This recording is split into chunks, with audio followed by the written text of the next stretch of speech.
All right. Hello, and thank you for joining us for today's virtual education program at Cancer Support Community South Bay. I'm Rebecca, the program manager, and I welcome you to this workshop titled Eat the Rainbow, Tips for a Colorful Diet. Before we begin, if this is your first time joining us, CSC South Bay's mission is to uplift and strengthen people impacted by cancer by providing support, fostering compassionate communities, and breaking down barriers to care. Our vision is that everyone impacted by cancer receives the support they want and need throughout their experience. We serve the South Bay, Long Beach, and Orange County area, all at no cost. Our program includes support groups, networking groups, healthy lifestyle classes, social activities, and educational programs like this workshop. Educational programs are open to all. If you'd like to hear more about our services or join a community, please visit our website at cscsouthbay.org. Before I introduce today's speaker, we ask you to keep your microphone muted to eliminate any distracting background noise. Please feel free to enter any general questions into the chat function found at the bottom of the Zoom window at any time. Without further ado, I'll introduce our workshop speaker. Alexandra Sullivan, MS, RD, CSO, is a registered dietitian and board-certified specialist in oncology nutrition. Alexandra graduated from Barnard College at Columbia University with a bachelor's in psychology and received her master's in food and nutrition at Florida International University. As an outpatient dietitian at Cedars-Sinai Patient, Family, and Support Program, Alexandra provides evidence-based, individualized nutrition counseling to patients throughout the cancer journey. She has helped improve the nutrition status of thousands of patients with cancer, including her mother, and brother. Thank you so much, Alexandra, for being here with us today. Thank you so much for having me. And thank you to everyone who is joining us. Today we are going to, can everybody see my slides? No, can you reshare your slides again? Okay, yes. Sorry about that. Okay. So today we are going to be talking about eating the rainbow and tips for a colorful diet. And so eating the rainbow is not a new concept. I remember over 10 years ago when I was in my internship, we were teaching nutrition, basic nutrition to elementary school kids. And one of the ways we were introducing fruits and vegetables and promoting fruits and vegetables was by saying eat the rainbow. But now we know that there's actual evidence-based data to show us that the importance of eating the rainbow. So it's no longer just a pithy thing to say. There's been lots of studies and an umbrella review actually done in Australia that shows that each color has at least one health benefit that none of the other colors have. So we're going to be talking about the different health benefits that red foods provide, orange, yellow, the whole spectrum. And that umbrella review, which analyzed a bunch of different systematic reviews, really showed us that it's so important to get all of the colors. So first, we're going to learn about cancer-fighting properties. And explore phytonutrients, vitamins, and minerals in different colored foods. So these phytonutrients have beneficial health benefits in our bodies. And one of those health benefits is helping to reduce the risk of cancer. So that's what I'm specifically going to talk about. But there's multiple other benefits of phytonutrients and all the nutrients found in these different color foods. And then at the end, we're going to understand the benefits of seasonal eating. So I'll go into what fruits and vegetables are in season, when, and then provide different recipes to help and practical tips to help you eat the rainbow. So what should we eat? This is a question that is asked a lot by my patients, by my friends and my family. What can help us reduce our risk of cancer? What can help us reduce our risk of recurrence if we've had cancer? And the data really shows that we want to eat a plant-forward diet. And so this comes from the AICR, which is the American Institute of Cancer Research, and that is our national oncology nutrition organization, consistently emphasizing the importance of a plant-forward eating pattern. Now, this doesn't need to be vegan. This doesn't need to be vegetarian.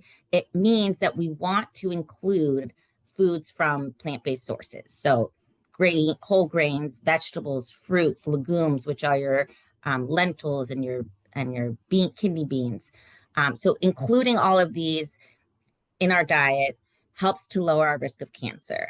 And we're going to talk about why. So these plant compounds are phytonutrients. So phytonutrients are phyto meaning plant, comes from the Greek for plant, are beneficial compounds that are produced by plants. And we know that there are thousands.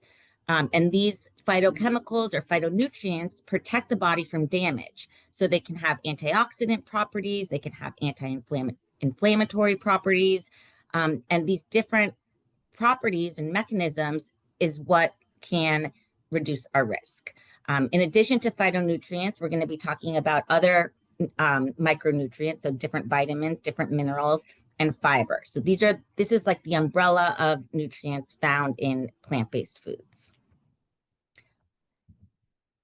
But we know that we're not getting enough fruits and vegetables. So this morning, this is my son, Patty, with a cucumber.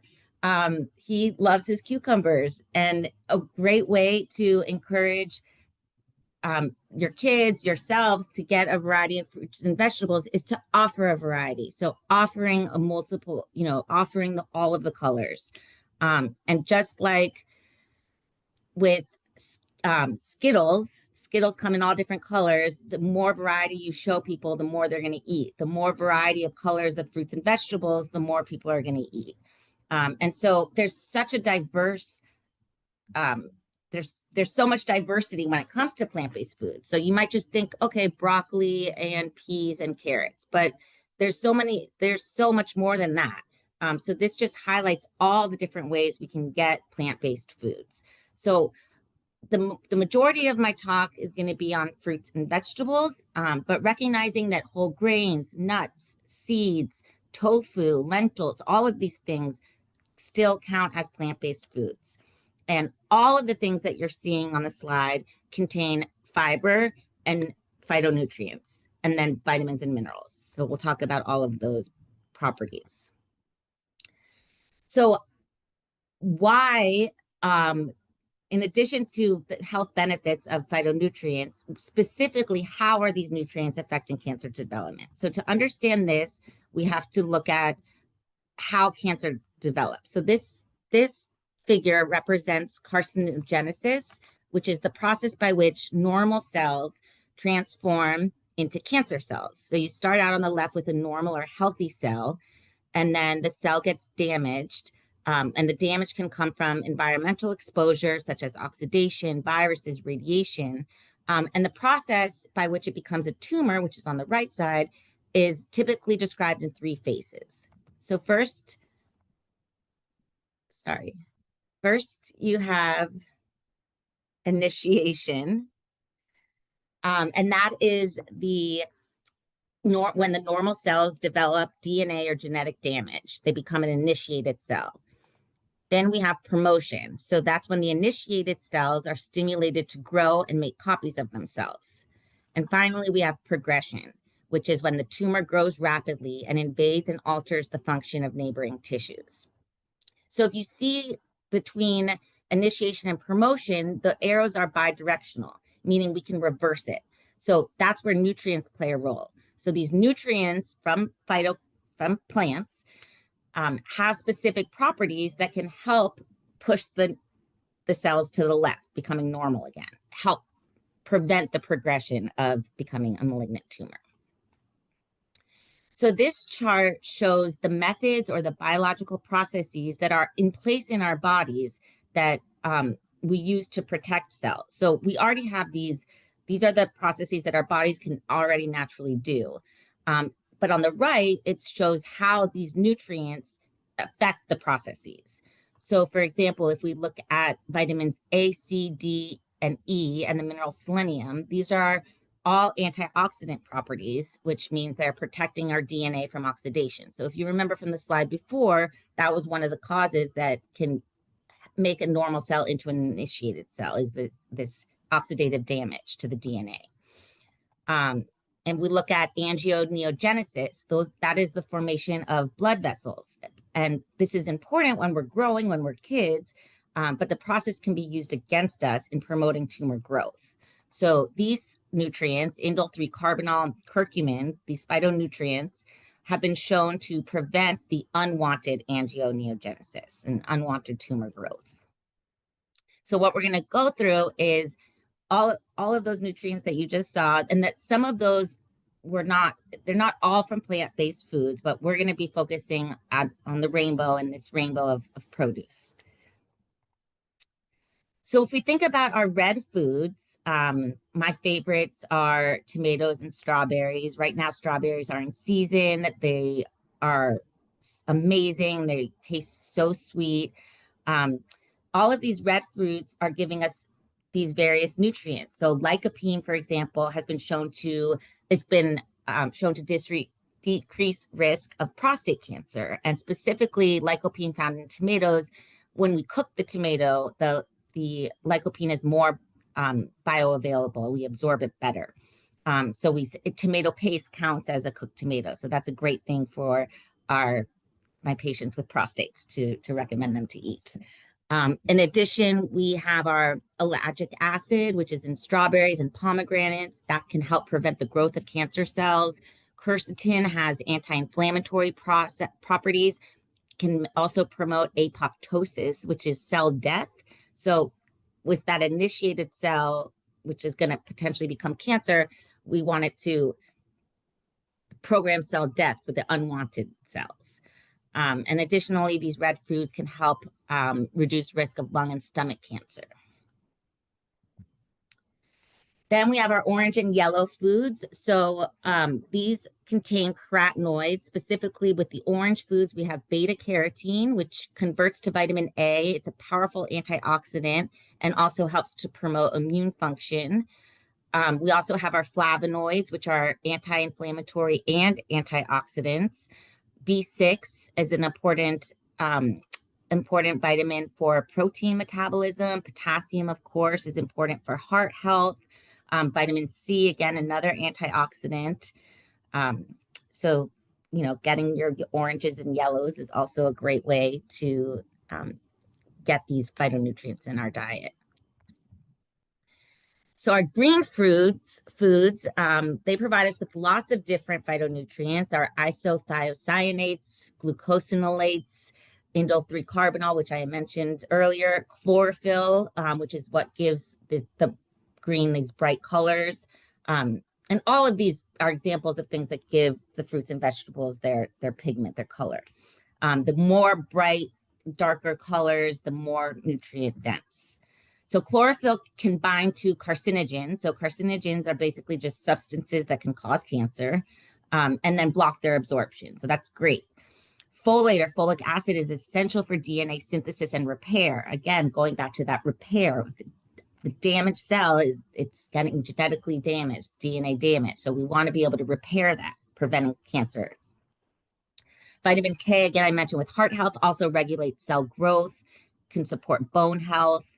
And then cooking tips, we're going to get all of the nutrients when we eat them in their raw form.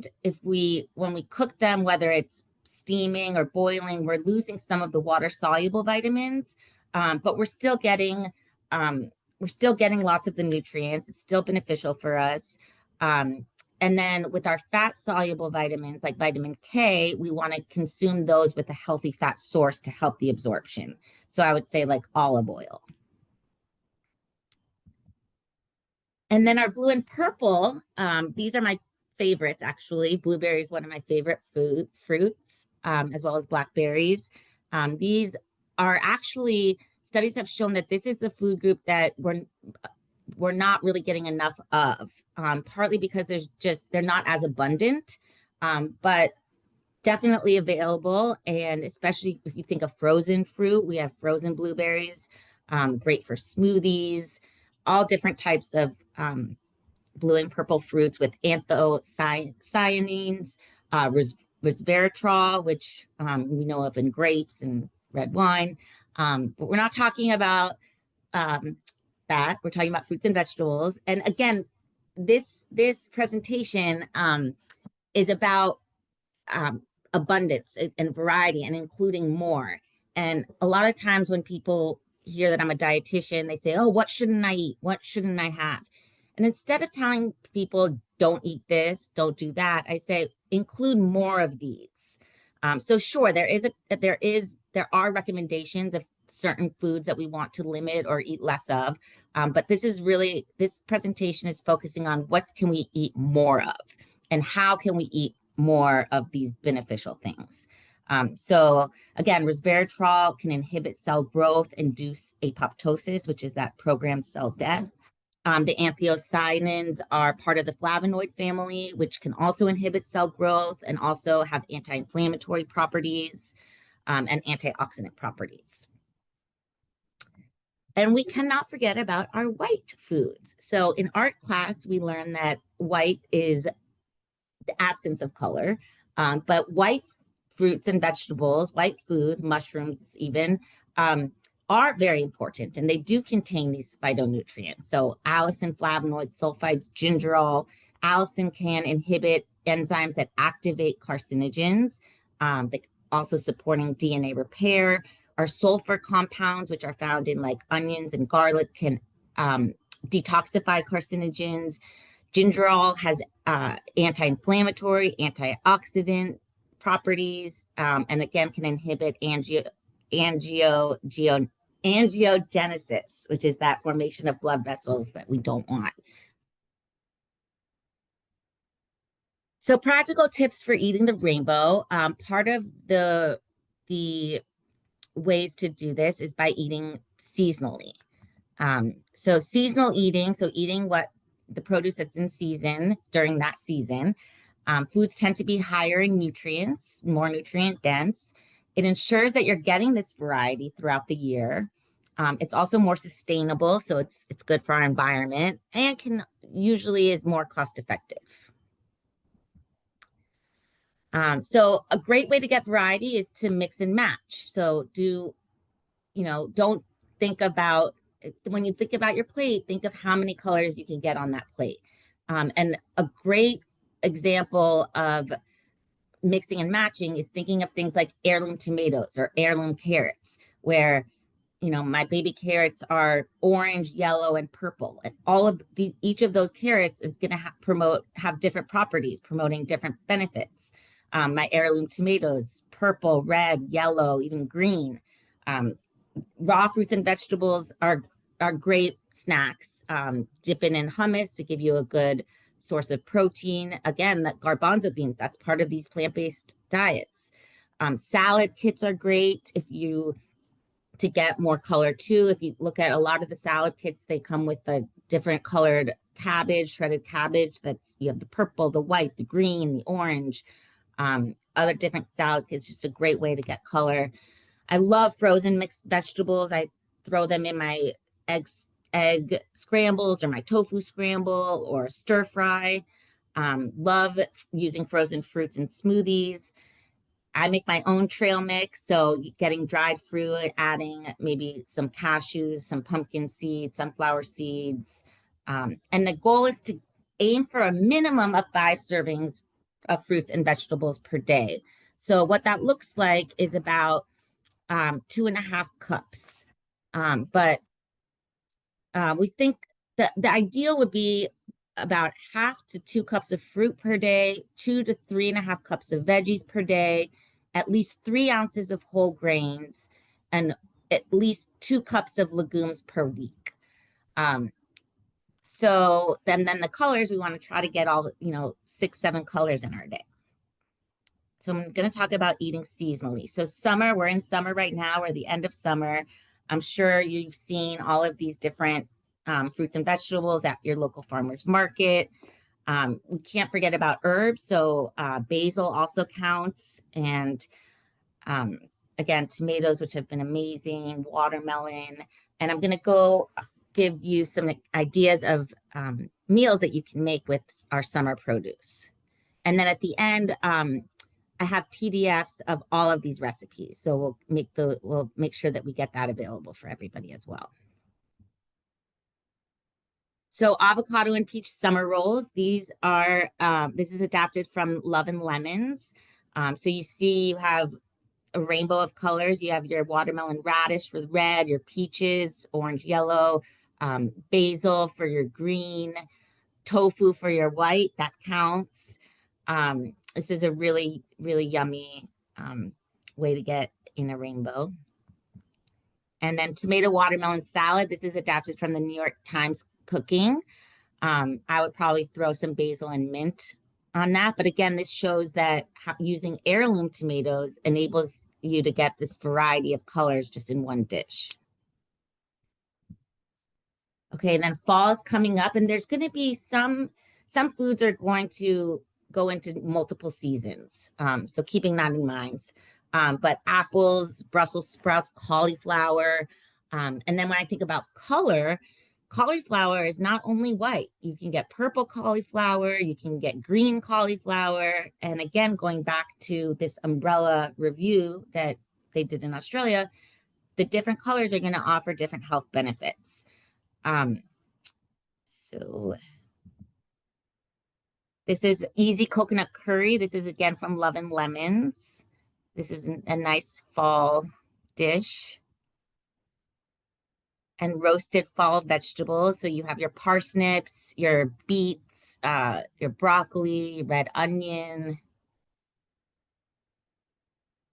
And then your winter is going to have similar ones from your fall. Also with the fruits in winter, we tend to see the citrus fruits are more seasonal. And kiwi, again, your root vegetables, Brussels sprouts. So this winter citrus salad is from A Classic Twist. And in this recipe, it calls for a variety of citrus fruits.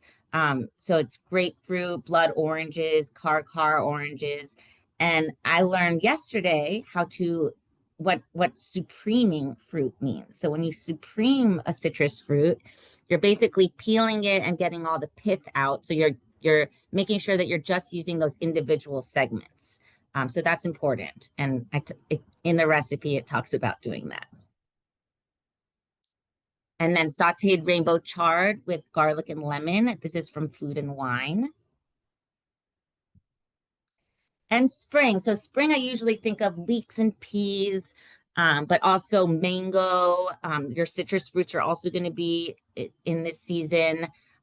Fennel, which is delicious, avocado, asparagus, pineapple, lemons, radishes. So this is spring minestrone. You can see the peas in there, the leeks. This is from Bon Appetit.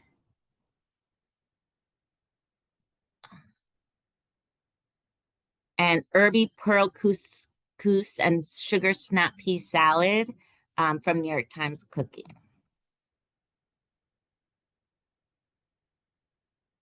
So just to go into additional resources to help support your anti-cancer lifestyle, this is adapted from deannaminich.com. I encourage you to go to her website. She has done a lot of research. She has a PhD. She's done a lot of research on the benefits of eating the rainbow. She's created this workshop. She calls it to gamify how to increase your intake.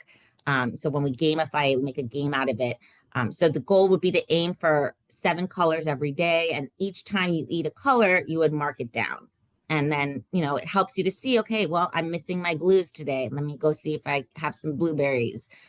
It just gives you a great way, a good visual and a good reminder. Because in order to make healthy behavior changes, which is part of our goal, we need to have the motivation and the ability. So this is a way to help with that motivation. And then I love this. This is her Eat the Rainbow shopping list. So this is going to contain everything I went through in the slides plus more, all the different nuts, all the different grains, different legumes. So lentils fall into a lot of the colors. If you look at, you see yellow lentils, you see black lentils, you see brown lentils. Same with bell peppers. You got red, orange, yellow, green. Last week, I even saw a purple bell pepper at my farmer's market. And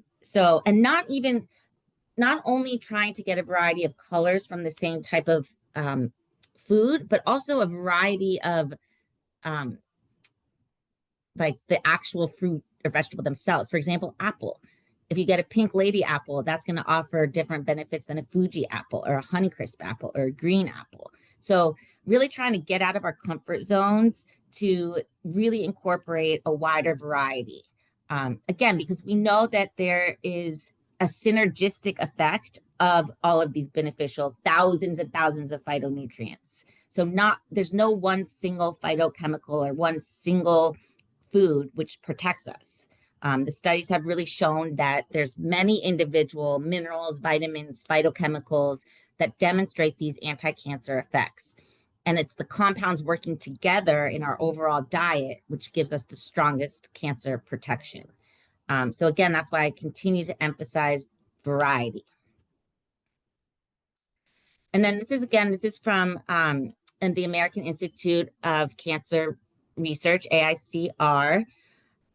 This is cancer fighters in your food. So it really goes through and discusses all the different fruits and vegetables, different foods, even tea, and going into those nutrients in them that offer these benefits. So it's a really, really, really great resource. There's like a brochure that they provide like this. If you open it up, it has all the different ones, but their website is a great resource, and it will go, you can click on each of these foods and it kind of goes into the different nutrients and how they're protective. And this is the key finding from the Continuous Update Project, or the CUP, which is basically just providing list of evidence-based data to help with different risk reduction. So this particular one is talking about colon cancer, showing that there's strong evidence that increasing physical activity and eating whole grains containing fiber, also eating some dairy and calcium, can decrease risk of colon cancer. Limited evidence, but still evidence that foods containing vitamin C, fish, vitamin D, and multivitamins can help as well. And then this is also a great resource. It's Cook for Your Life. So this goes through and gives you different recipes, different meal ideas, for not only for prevention, but also while you're in treatment, because sometimes our recommendations for patients who are undergoing cancer treatment, whether it's chemotherapy, immunotherapy, radiation, we may have different recommendations than somebody who is not sick or is not currently in treatment. So I really love this as a resource as well. And I went through this pretty quickly, so there's plenty of time for questions. Wonderful.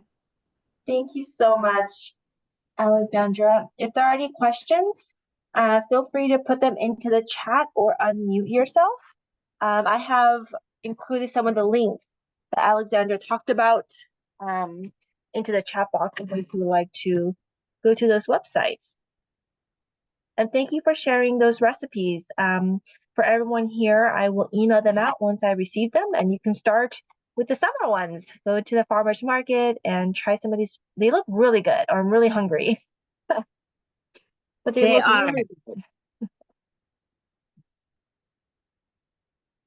So I don't know if I'm able to see the chat. So you should be able to. So if you move your mouse around, there's going to be that something pops down, and then you can click on chat. But for right now, it's just the recipes that I shared. Okay, perfect. Thank you for doing that. Any questions, anybody?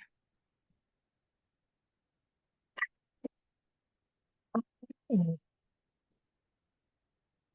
thank you again, Alexandra, for just there's a lot of information here. I think we always knew that, right? You're right. We always knew eat the rainbow, but since we're not eating the rainbow, maybe we need to know why. Yeah. And again, I think to being motivated, making thinking about what to add rather than what we need to get rid of. It's more fun. Nutrition can be fun. It doesn't need to be like a prescriptive thing. You're absolutely right. Like when you're busy, you just go to the market and you just get what you normally get and then you're out of there. But sometimes to peruse and see what can I do different this week and not the same meals, same meal preps. Yeah. Yeah, so I challenge each of you to if you don't want to start today, maybe tomorrow, see if you can see how many colors and how much variety you can get in your day. That's wonderful. This couple in here, great presentation. Thank you so much. Glad to something new. Thank you, Alexandra. What a wonderful and beautiful presentation. Made me very hungry. Yeah. All right. Thank you again, Alexandra, and everyone for joining us today. You're very